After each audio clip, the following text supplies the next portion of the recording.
তাই না? এদিকে 3.5 হাত, এদিকে 1.5 হাত, এতটুকু জায়গা।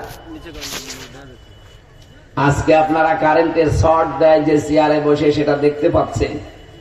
আর আমারে নিজে বসিয়েছিল, আমার শর্ট দেয়নি, আমার নখ তোলার জন্য বসিয়েছিল। নখ তুলে নেবে পায়ের আর হাতে, আর এই চেয়ারের উপরে লাগিয়ে ক্লিপ দিয়ে হাত আর পা আর গলা আটকিয়ে দেয়। দিয়ে ওদের এমন একটা মেশিন আছে, পার সাথে হাতের সাথে মিল করা। শুধু আপনার সামনে ধরে সুইচ টিপ দেবে, একবারে এই পার হাতের এই 20টা আঙ্গুলের নখ খুলে চলে যাবে। আরে নখ খুলে নিলে তো ছেড়ে দিলে হয় না, ওর উপর আবার লবণ দিয়ে দেয়। আমার আগে একজনকে এই অবস্থা করে আমারে নিয়ে গেছে, আমারে বলছে একবার শুধু চেয়ারে টিপ দেব, 1 মিনিটে 120 বার ঘুরবে। 1 মিনিটে যদি আপনি চেয়ারে বসে 120 বার ঘোরেন, বলেন তো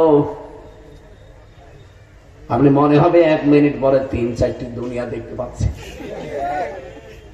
হাসতেছে না, খেলা তো টের পাওনি।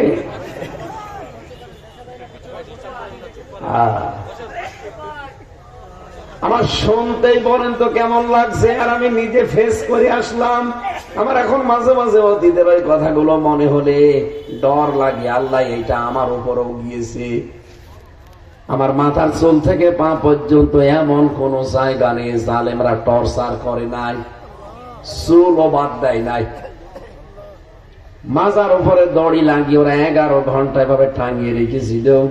ওইটা এখন আমার মাঝে মাঝে মনে হয় যারা আমার নামাজও পড়তে দেয়নি, চায় রক্ত। জোহরের, আসরের, মাগরিবের, এশার নামাজ আমি জানি না কখন যে কোন সময় গেছে। অথচ আজকে ব্যারিস্টার আরমান আর আজমি ভাই নিজেরা যে দেখিয়েছে যে এই ঘরে আমাদেরকে রেখেছিল।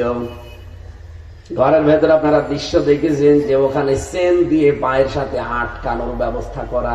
যদিও জালেমরা অনেকে এখন এই ঘরগুলো সব ধ্বংস করে ফেলেছে, আলামত গুলো নষ্ট করে ফেলেছে। আমি আজকে কয়েকটা দেওয়ালও দেখলাম, দেওয়ালের উপরে কারা কারা যেন লিখে রেখেছে মোবাইল নাম্বার। এটা এই জন্য লিখে রাখতো আমি জানি, কারণ কেউ 8 বছর, 10 বছর, 12 বছর, 14 বছর পড়ে আছে, ওখানে কেউ জানে না। এই নাম্বারটা লিখে হয়তো নিচে এইটাই জানাতে চায় যে ভাই যদি কেউ বাইরে যেতে পারেন এই নাম্বারটা একটু বলবেন যে আমি বেঁচে আছি। কত বড় কঠিন ছিল এই মানুষগুলো। এই জালেমাদেরকে এখনো পর্যন্ত যারা সাফাই গান, আপনি কি মানুষ না জানোয়ার? আপনার বাবা যদি এরকম 10 বছর আয়না ঘরে থাকতো আপনি টের পেতেন। প্রশাসনের কিছু কোলাঙ্গার অফিসার এই জালেমাদেরকে 15.5 বছর টিকাতে সাহায্য করেছে। বিশেষ করে 24 সালের জুলাই আগস্টে ওরা যে কাজ করেছে কিছু মানুষ, এ কারণে এখন ওই পোশাকটার প্রতি মানুষের ঘৃণা যায়নি। না, আমরা দোয়া করছি আগের অবস্থায় তারা যেন আবার ফিরে যায়। আমাদের অতিথি কোনটা? এটা কি আব্দুল সালাম? আসে।